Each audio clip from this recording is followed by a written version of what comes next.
you guys. Just wondering if I was here by myself.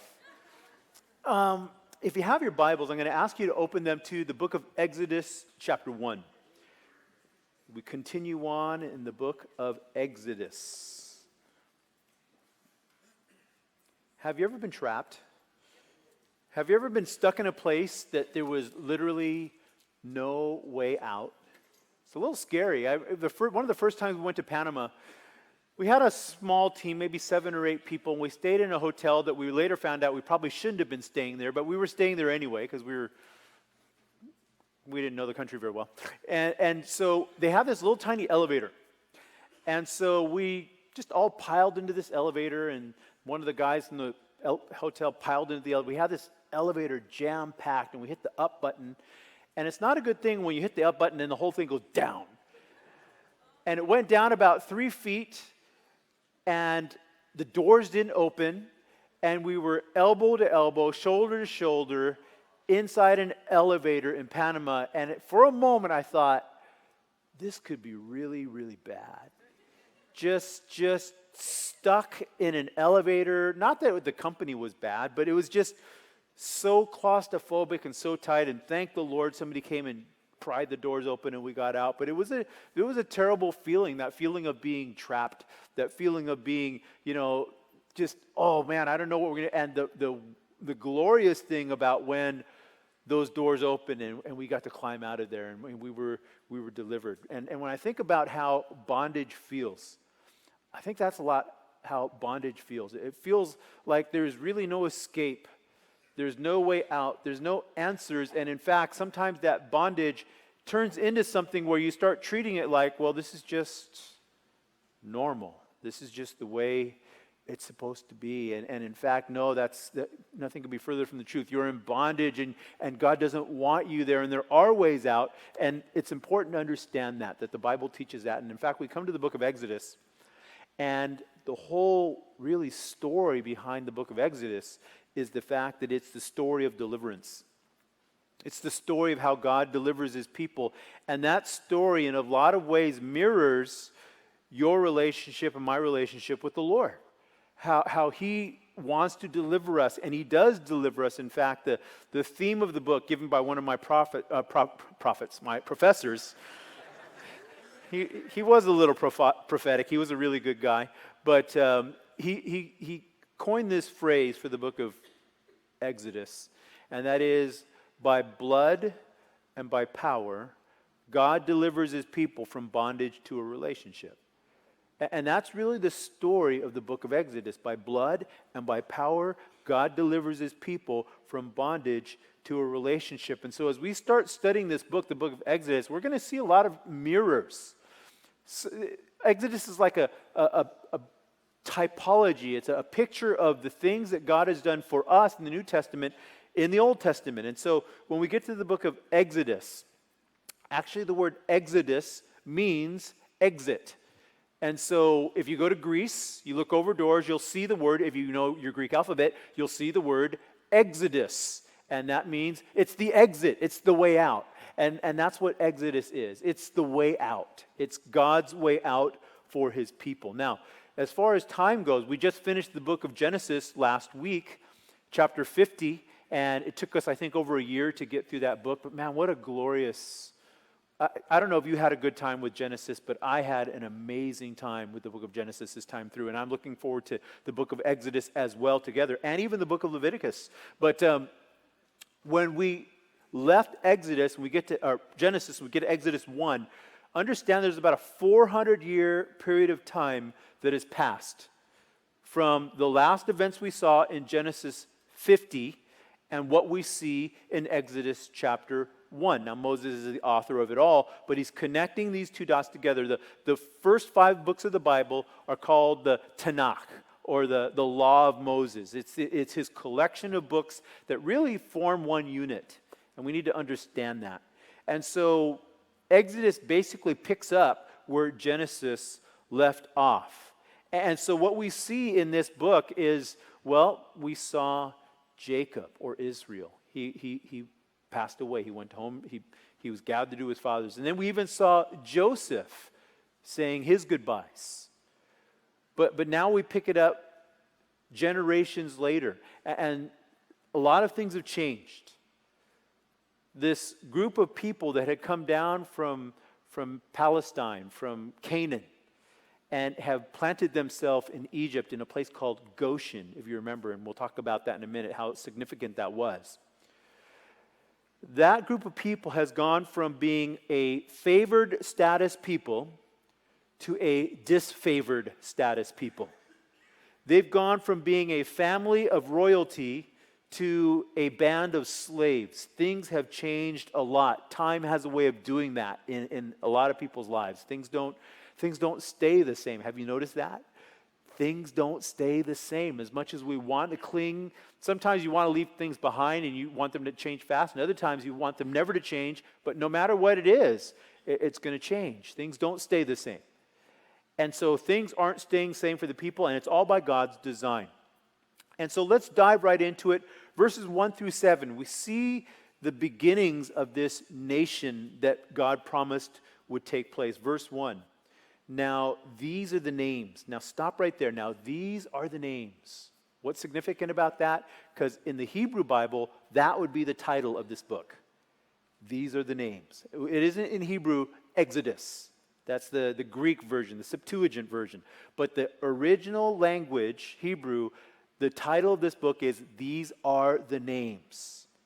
And so these are the names of the children of Israel who came to Egypt. Each man and his household came with Jacob, Reuben and Simeon, Levi and Judah, Issachar, Zebulun and Benjamin, Dan, Naphtali, Gad and Asher. All those who were descendants of Jacob were 70 persons, for Joseph was in Egypt already. So the 11 sons who came down, plus Joseph had already been there for a number of years already. I think, 17 if I recall. But he'd been down there already. And so Joseph, verse 6, died, all his brothers, and all that generation. And so the family that started with, it depends on how far you want to go back. It could be a father, Jacob, and his 12 sons. Or you could go further back and say, a husband and his 2 wives, Rachel and Leah, plus their servants, Bilhah and Zilpah. However you want to call it, but this little tiny group of people have become this, as we're going to see this massive, massive group of people. But these are the names. And so Jacob's gone. Even Joseph has passed from the scene. But God continues to add and build his people. It's the cycle of life. It happens. It's unavoidable. This cycle of life is unavoidable. The cycle of life is you're born, you live, you die. And we have very little control over that. We have some, but not too much control. Of course, over the weekend, I couldn't get out of the sanctuary before somebody grabbed me and said, Kobe Bryant passed away. And it was like, so sad, of course. It's tragic, but you realize that's the sad cycle of life that is unavoidable. It's unfortunate because you think, wow, he was so young. He was 41 years old. But you know what? People pass away at all kinds of different ages, through all kinds of different ways. And so we pray for the families. Heartbreaking. All 9 people in that helicopter, everybody suffered. The ripple effect is everywhere. But that is the cycle of life. If we can learn if you want to take a talking point to your job, to your school, to your family, you want to take a talking point because everybody's talking about it, just help people to understand and just say, if we can learn anything from this, life is a vapor. Doesn't that Bible tell us? Life is a vapor. It's just here and it's gone so quick. And that's just the reality. That is the sad. I'm here to bum you out, but that's just the reality that we all have to face. And that is, life is a vapor. And so these generations, even Joseph, the most significant man of his day, no doubt. There's nobody more important in the world in that day than Joseph. I'm convinced of that. He saved thousands of people. Second most powerful man on the planet. God used him in so many ways. And he's gone. Lived to 110 and he passed away. And all the brothers, the whole generation, it goes. Generations are coming, generations are going. And that's what we see in verse 6 verses 1 through 6. But then in verse 7, but the children of Israel were fruitful and increased abundantly, multiplied and grew exceedingly mighty, and the land was filled with them. God continues to work. Even though generations come and generations go, God continues to work. Never forget that. Don't live in the past. Don't live in the what was. Live in God continuing to work each and every day. And so this group of people that were, as we're going to see, 70 in number that came down, a small group. We just saw that in verse 5. 70 persons came down with Jacob. Joseph was already there, plus his son, 73 people or so. And so of that group, they grew significantly. Why? Because God strategically planted them there. Remember what we talked about when we talked about Egypt. If Jacob's family would have lived in Canaan, without a doubt, they would have been absorbed by the people. Family members would have intermarried with the people of the land, and that group of people would have just basically they would have just been diluted in that group of people, the Canaanites, where they lived among them. And so God had to pull them out of there. And he placed them in this incubator called Egypt. Why? Because the Egyptians were so racially proud to be Egyptians that the idea of intermarrying with anybody, especially those shepherds, those Hebrews, is like, no way, you're not going out with that boy. Don't bring him home, And so they were kind of isolated. They were placed in a situation where they could just grow and marry and have family and have kids, and they just became what they became. And they could grow unhindered. And so the way it describes is they were fruitful, they were abundant. How abundant were they? Well, according to Numbers chapter 1, verse 46, there were 603,550 military-aged men. 550. And so that's a small piece of the pie of the population, if you will. And so easily they were between 2 and 3 million people at this point. They were a nation within a nation. And so they were certainly abundant. They were certainly fruitful. It also says they were mighty. They were mighty. So they were a group of people, and it's really true about the Jews even today. They're an amazing group of people. They are bright, they are intelligent, they are industrious, they are hardworking, they are creative. Go to Israel and you will see, how did they take that little land and do so much with it? Because they're mighty people. There's just, not that other people aren't, but there's just something very special about that group of people. It just blows my mind. And so because of that, they filled the land. They became so, they just populated. They were like bunny rabbits. They were just, they're just creating more and more. And God was blessing them. And as I was thinking about how God was working in that group of people in Egypt, Egypt, the picture of the world, and this small group comes down and they're fruitful and they're mighty and they're abundant and they fill the land. I think about the early church. I was just thinking this so compares to the early church in the book of Acts, how God was blessing them and God was doing so many things. In fact, I want to hold your spot here. I just want to refresh our memories because we're, of course, in the Old Testament, but turn to Acts chapter 2. I just want you to see this and see that, yes, God blessed his people in Egypt, the Israelites, but man, he also blesses his church. And so take a look at verse 42. Acts chapter 2, verse 42. And we'll just breathe through these passages and come right back to Exodus, so don't lose your spot. Exodus chapter 2, starting in verse 42. This is a picture of the early church. What I believe to be the ideal church, the church that God would say, you want to be like any church in the world? Be like that church right here, the early church, the church of Acts. Verse 42 of Acts chapter 2, and they continued steadfastly in the apostles' doctrine and fellowship and in the breaking of bread and in prayers, the 4 keys to spiritual growth right there. Then fear came upon every soul, and many wonders and signs were done through the apostles.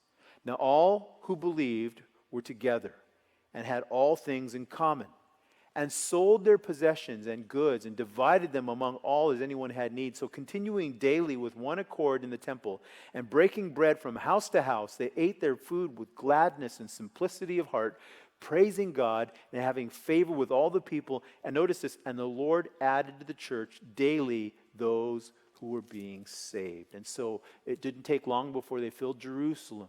And then it didn't take long before they filled the world with the gospel. Why? Because God was just blessing. And it's an exciting thing to see when God's hand of blessing is upon a group of people. And his hand of blessing is upon you. That's the reality, because you're his kids. You're his family. And so we see in Egypt this group of people that are basically, it's a nation being born in verses 1 through 7. It's a nation being born. But then in verses 8 through 10, we see a change. And they go from friends to foes. Why? Verse 8, now there arose a new king over Egypt who did not know Joseph. And he said to his people, look, the people of the children of Israel are more and mightier than we. Come, let us deal shrewdly with them, lest they multiply. And it happened in the event of war that they also join our enemies and fight against us, and so go up out of the land. And so go up out of the land. So they leave, they escape. And so a new king, a new regime changes, as you would expect it to. And this new regime, this new king, it says, he did not know Joseph. As important as a man that Joseph was, he was forgotten, because that's just the nature of the business. And without Joseph to go to bat for his people, things changed for his family. Remember, this has been at least 300 years, maybe more. And so now that Joseph's gone, he is not even a memory anymore.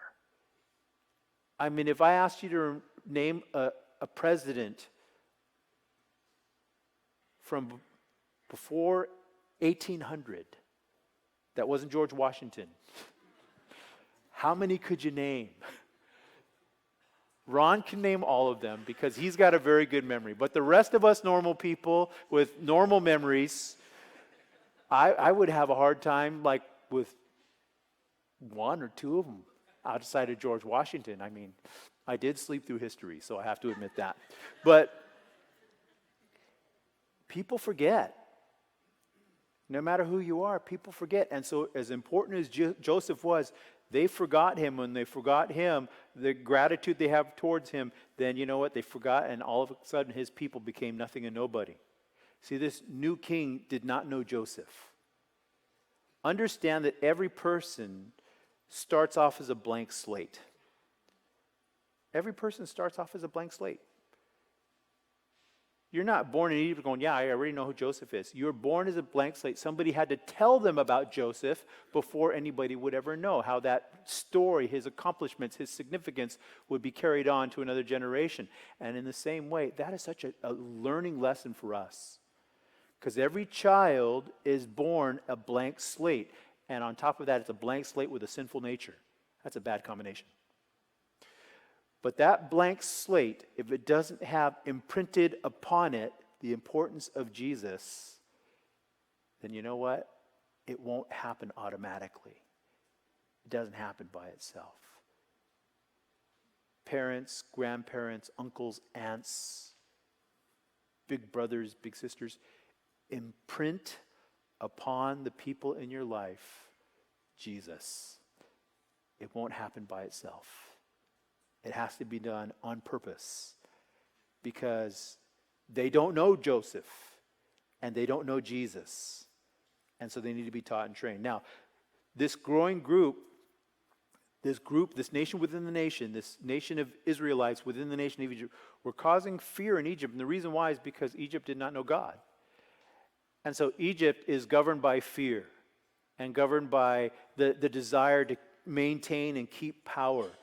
And so where there's no love, where the love of God isn't there, then you know the first thing a person will do is so often they will live in fear, they'll live in suspicion, they will assume the worst. And so what do they do about this growing group of people? They assume the worst. They assume they're growing they're mighty, they're industrious, they're fruitful, they're powerful. And if our enemies come, and they had some enemies up in the north that were giving them a bad time, and alone they could probably take care of them, but if there are people from inside their nation help that enemy, they realize we'd have a problem. So they're governed by fear, and they feel like they have to do something. Now think about this with me. The Hebrews had been there for 400 years. They had been enjoying great benefit and blessing there in the land of Egypt. I don't think anybody among the people are thinking, you know what? We got to leave this place. They were doing pretty well. That fear is not based on reality, which so often fear isn't. And so this was their home. They were prospering. The Egyptians had chariots. They had a military. The Hebrews were farmers. I mean, the reality of this group of people really being a problem wasn't really reality unless you're governed by fear. And that's why God says the fear of man is a snare in the book of Proverbs. It's a trap. We are not to walk in the fear of man, of people. But because of this fear, the fear of loss, instead of developing and cultivating this relationship with people, their subjects in their own land, they rule them with dominion and power. And so, yes, they did hurt the people, but they can't defeat the plans of God. And so what happens? How do they work it out? Verse 11. Therefore, they set taskmasters over them to afflict them with their burdens. And they built for Pharaoh supply cities, Pithom and Ramses. He's got the best shoulders, doesn't he? He had to watch Nacho Libre to understand that one. But the more they afflicted them, the more they multiplied and grew, and they were in dread of the children of Israel. So the Egyptians made the children of Israel serve with rigor, and they made their lives bitter with hard bondage in mortar, in brick, and in all manner of service in the field. All their service in which they made them serve was with rigor. And so they made things as difficult as possible. They made things painful. They put them to forced labor. Now the Israelites are in what we call servitude. Forced labor. They were building the nation of Israel. They were a free labor force. And what they're doing here is not just taking advantage of a group of people. It is not only exploitation, which it was, but it's also humiliation. They're trying to keep this people down. It's not just humiliation, but it's consternation. And they're trying to break their spirits. And ultimately what we're going to see is they're looking for eradication. They want to get rid of them completely. And so what they're doing is all kinds of evil: exploitation, humiliation, consternation, eradication, anything that will break the will and the spirit of this group of people. And this is a direct prophecy of what God told Abraham in Genesis 15, hundreds of years before. That your people are going to go into a land and they're going to be afflicted for 400 years. That's Genesis 15:13, by the way. That prophecy is being fulfilled right here in Exodus chapter 1. But here's the interesting thing. The harder the Egyptians made it on the people, if you'll notice what it says, verse 12, the more they afflicted them, the more they multiplied and grew. It's like the harder they made it, the more they multiplied. How do you explain that? How do you explain it? How does that work? Well, let me give you an idea. Verse 14, it says, they made their lives bitter. And that word bitter is an interesting word because the root could also be translated strong. Not bitter like bitter tasting, but it actually strengthened them.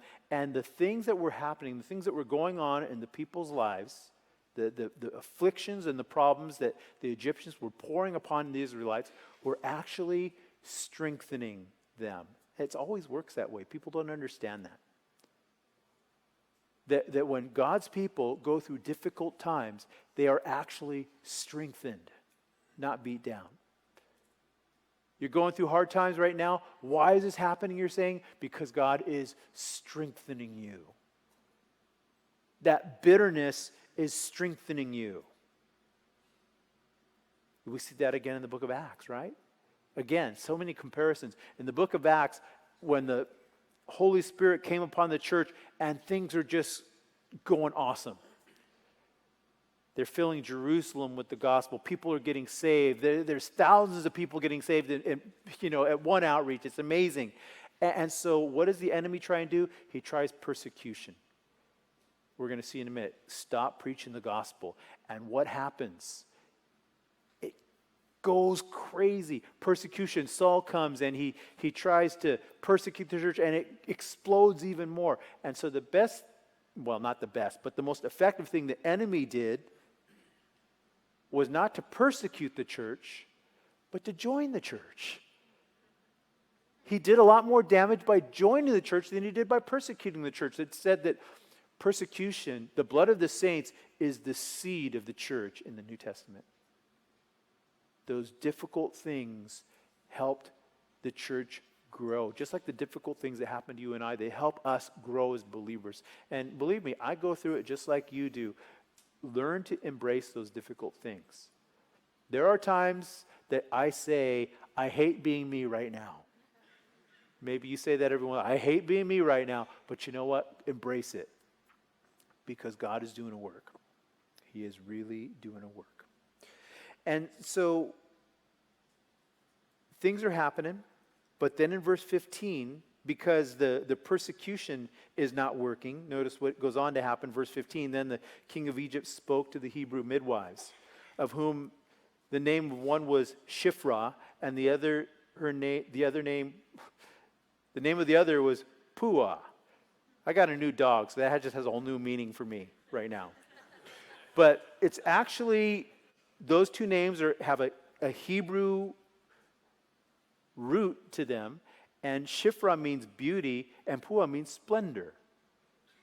So beauty and splendor, these gals are midwives. And so what they do is they are to help, and they probably were the head over this group of midwives that were to help bring babies into this world.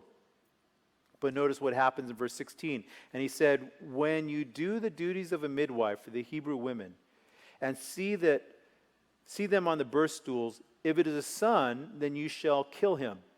But if it is a daughter, then she shall live. And so basically what they're doing is they're selectively killing off the Hebrews. It's their attempt, the Egyptian attempt, to weaken the nation, to cripple the nation, to hamstring the nation, to cause the nation to be less than what they should be. How do we do that? It's real simple. Get rid of the men. If it's a male, kill it. If it's a female, let it live. Why? Because the females don't go to war. The females don't fight. And so they don't pose a threat. The men do. And so get rid of the men. That's the tactic. And really, by doing that, I mean, the nation's only one generation from being destroyed. Any nation is one generation from being destroyed. The church is one generation from being destroyed. Not that it would be, because the gates of hell won't prevail. But, I mean, literally, one generation's all it takes. That it's not passed along to that generation is there, then it's like it's gone.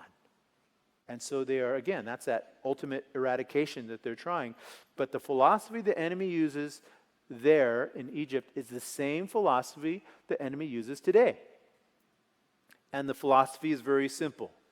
Just remove the men. Get the men uninvolved. Get the men distant. Get the men to forsake their leadership and their responsibility with their homes. Get them into hobbies. Get them into interests. Get them into all kinds of things. Because if the men aren't showing up, if the men aren't there, then you know what? It weakens everything. The enemy still does the same thing. And so the goal of the enemy is to just, I really believe men are the target. I really do with all my heart. It's like, because here's the thing. We have strived over the years. The Lord's just kind of formed things in a very interesting way in this church. Not by any design of mine, because I'm not that smart. But what I've noticed the Lord has done is he's created over time a very solid design, system, program, whatever you want to call it, for discipling men. It just kind of developed very organically, if you will.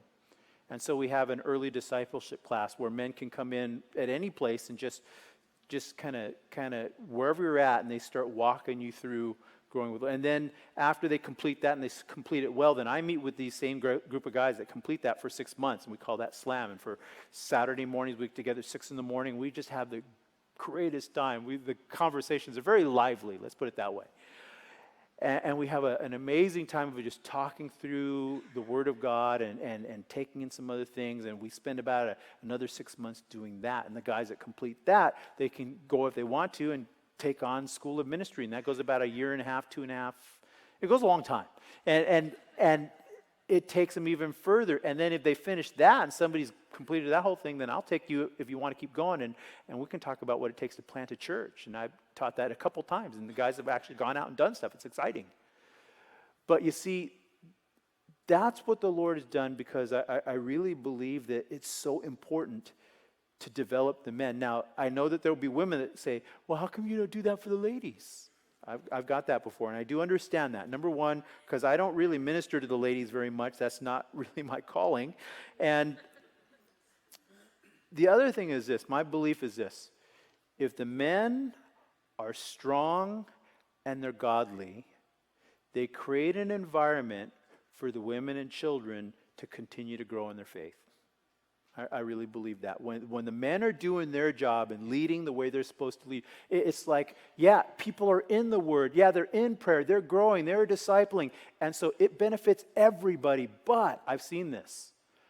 I've seen when the women are stronger than the men. I've seen groups that it's like you could tell who's in charge, and it's not the dudes. They all wear skirts, and you know what it does? It basically emasculates the men. It just makes the guy say, well, I might as well go golf then, because, they don't need me around here. And so I believe by design, the Lord just says, hey, you know what? Minister to the brothers. Get them walking straight. Get them walking. Get them praying with their families. Get them seeking the Lord, because if they seek the Lord, they'll bring their wives and they'll bring their kids with them. And so everybody benefits. And of course, we do have a very vibrant women's ministry. So don't go, well, you guys get everything and we get nothing. You ladies have some pretty cool stuff. So I don't want to hear you guys complaining. But I do understand that, you know what, there is a kind of a focused attention upon building godly men. I think that's one of the most important things the church can do. And so the enemy is trying to get rid of the men. And it happened then. It happens now. And so here you have these midwives that have been given a command.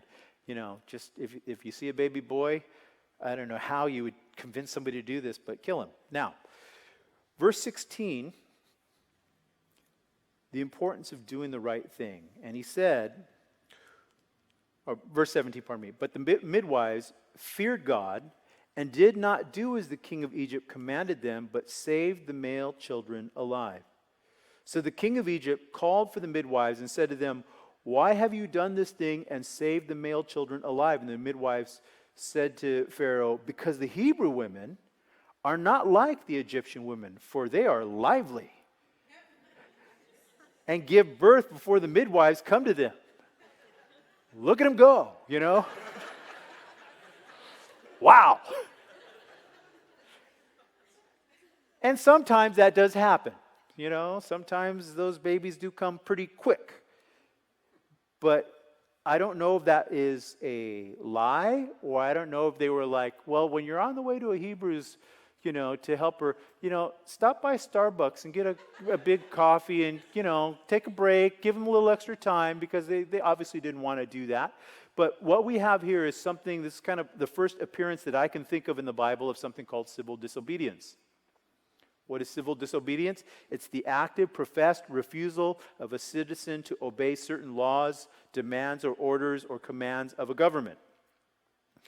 And especially, at least for the believer, when the command or the law is contrary to the will of God and the teachings of the Scriptures.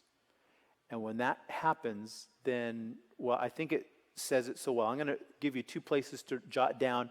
I'm not going to turn you there because they say the same thing, but Acts chapter 4, verse 19, Acts chapter 5, verse 29. Both examples of when the disciples were commanded to do something opposite of what God told them to do. And they said, should we obey God or man? And the answer is pretty simple, right? It's kind of a no-brainer. You obey God before man. Now, you better be real clear on that, because there's other people who say, well, I don't pay taxes because I'm a Christian. Or, people just think weird. If you're going to actually say, out of conscience, I'm not going to do something, you better be real sure that it's actually a biblical thing and not just because you're weird. Okay? And you just have these weird ideas that somebody fed you on the internet, or you watch a YouTube video and got this crazy idea or something. But it's actually biblical. And another thing I would say is this: when these guys said, we will preach because Jesus told us to preach, you tell us not to preach, we're going to preach, they also were willing to suffer the consequences for doing what they did. So they still submitted to the government, they just couldn't submit in everything. And so here these Hebrew midwives said, in their own minds, we can't do it. We're not going to. Now, according to Romans chapter 13, of course, Christians, as I've mentioned many times, we should be the best citizens. We should pay our taxes. We should pay our bills. We should obey the laws and the all these things that the city and the government and puts on us, because it's terrible, but it's like we're to be good citizens as much as we can. And so to disobey, civil disobedience, is reserved for those times and places where something is directly in contradiction to the Scriptures. Now, in verses 20 and 21, what happens? These midwives don't follow through with this direct command from the Pharaoh. Therefore, verse 20, God dealt well with the midwives, and the people multiplied and grew very mighty. And so it was because the midwives feared God that he provided households for them. This is beautiful, because that tells you that these women were being blessed of God. They were doing the right thing. Yes, they were disobeying the Pharaoh, but more importantly, they feared God, and they're obeying God. And that's the correct order. You fear God, you obey God more than anyone else. And God blessed them for that. They protected the lives of those little babies, and God blessed them for that. That's an important thing. That's a blessing to be able to do. We should all be part of it. That's something that's really stirred up in me recently, is that we need to be part of something that is helping and defending the lives of babies, because they can't speak for themselves. And so I just think as Christians, we need to be able to do that. So God provided for them households, which is neat, because the reason most ladies went into midwifery, I think that's the right word, isn't it? It beats me. I'm with you. I just made it up. Yeah, it sounds good. Why women went into that trade, that skill, is so often because they didn't have families of their own. So they would be free at any time. You can get a call at midnight, hey, we need a midwife, and they would show up. If you have your own family, it's a lot harder to do. And so these midwives, God says, provided households for them. In other words, he blessed them with their own household, their own family, their own kids. And I think that's just a neat thing the Lord did. And so in verse 22, it wraps it up with this. So Pharaoh, nothing is working, right? Persecution didn't work. Making him work really hard didn't work. Trying to kill the babies with the midwives didn't work. So notice what Pharaoh does, verse 22. So Pharaoh commanded all his people, nationwide, saying, every son who is born you shall cast into the river, and every daughter you shall save alive. So he's just taking it up another level to weaken the nation.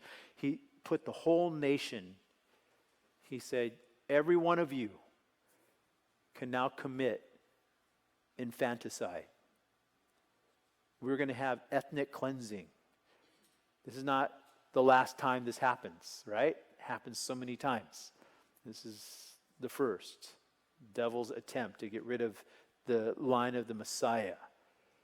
And then Haman would do the same thing. And Hitler would do the same thing. And it's just a very demonic thing to try and destroy this group of people. But what it does is it sets the stage for this little guy named Moses to come along. And we're going to take a look at his story, Lord willing, next week. And so you can read ahead if you like and get a feel for that.